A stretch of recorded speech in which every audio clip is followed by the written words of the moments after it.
But let's start off with the first game on the slate. Maybe one of the more intriguing games, I think, of the season, perhaps, because these are two new-look teams. We have Colorado at TCU.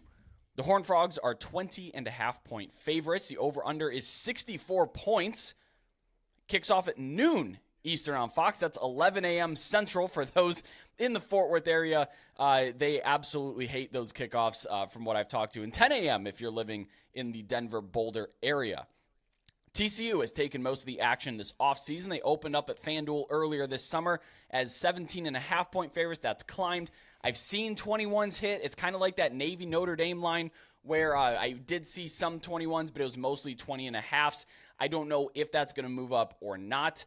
The over has also taken a ton of action. It was 59 earlier this week, right after week 0, and that has climbed all the way up to, as I said, 64, 63.5 maybe you can find there. Colorado, of course, we've talked about them briefly. Everybody's talked about them. They took on 51 transfers this offseason and completely rebuilt their team.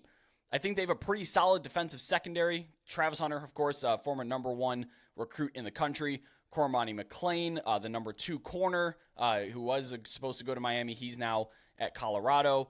Miles Slusher comes down from Arkansas. Decent speed at receiver. You have Travis Hunter, of course. USF's Jimmy Horn comes in, and a good running back in Alton McCaskill, assuming he is good to go. I'm not totally sold on Shedeur Sanders as a team-changing quarterback at the Power 5 level. What I mean by that is I think he'll be good. I think he'll be fine. I don't know if he's going to be able to make up for all his shortcomings, though, as a true superstar. But, hey, I would love to be proven wrong. Good quarterback play is good for watchability. TCU also turns a ton over, particularly on offense. The defensive secondary, however, I believe is their best unit on their team. Josh Newton, you're talking about all-conference, potentially even all-American considerations. The biggest defensive question I have is TCU's pass rush. They're very inexperienced up front, but I have equal or greater doubts about Colorado that they're going to field any semblance of an offensive line this year. Last note on TCU, they rise Chandler Morris, of course. He actually played Colorado last year in Boulder before getting hurt and giving way to the eventual Heisman runner-up Max Duggan. I wasn't really super impressed with what he brought to the table, but he does have the ceiling to be solid. We've seen it in 2021 against Baylor. I'm also interested to see Kendall Briles without KJ Jefferson. It's Sonny Dykes' system, but how does he translate in that? I did a lot of talking, so Kelly, please break this game down with your numbers. Yeah, for sure. Well, Brett, it's understandable why this game is so hyped up for some of the reasons that you mentioned. But for me, Colorado is one of the more overhyped teams in the country by my numbers. At least they were, coming out of the winter conditioning and spring ball. I think it's died down a little bit, but still, I think they're getting too much love with season win totals and chances to make the Pac-12 championship game and all that. TCU, on the other hand, they were my number 1 overachiever in 2022, winning 5.6 more games than my preseason realistic expectations projected, en route, of course, to their 12-0 regular season and an appearance in the national championship game. This is my number 4 game in the early window on Saturday. I have TCU minus 21.5, which is a 94% win expectancy. TCU, for me, is power rated number 20, while Colorado is power rated number 98. I should note, though, that that's up from number 125 for Colorado to end last year. So a much improved team, still a long way to go, though, to achieve some of these bigger goals that I know Coach Prime has for them. This is a mismatch on both sides of the ball by my numbers. Bad enough when TCU's number 37 defense is on the field against Colorado's number 88 offense. But, Brett, it gets even worse when TCU's number 15 offense, a good unit, projecting to be a good unit, is taking on Colorado's number 108 defense. Again, they could be better than that, but that's what they're projecting right now. Plus, throw on top of that, this game is in Fort Worth.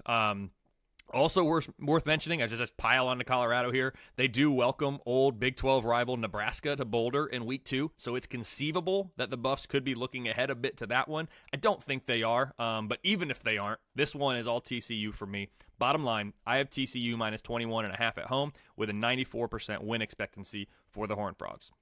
Yeah, Colorado offensively, they're adopting the Sean Lewis Kent State system, super fast tempo, one of the fastest in the country. Last year, Kent State had a clip of 20.7 seconds per play. That's the 6th fastest in the entire country. We saw it in the spring game. He is absolutely bringing that to Colorado. They know that they have talent shortcomings, particularly up front, so how do you negate that? You run it a million miles an hour and get the ball to the edge, and that's what they're going to do here. They're going to try to test that TCU secondary and linebacking core, see what kind of athleticism they have, which I maintain I think is still pretty good. It's a good TV product. and it may make some games more interesting. So you won't see a completely lifeless Colorado team, I don't think. At least they'll be scoring points. But again, defensively, I think is both our concern there. But when you have a blistering tempo like that, I worry about conditioning, particularly when it's going to be 100 degrees plus in Fort Worth, and there's not much depth on your team. You're going to be running up and down that field. You're going to be tiring yourself out.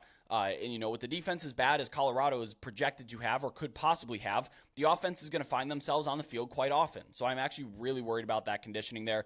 I did have someone in the Discord make a pretty interesting note, though, that they condition at altitude. So maybe they're a little bit better off, but heat and altitude, not the same thing whatsoever. It's going to be absolutely oppressive there. Actually, coming from altitude may actually make it worse when you're talking about that North Texas weather there.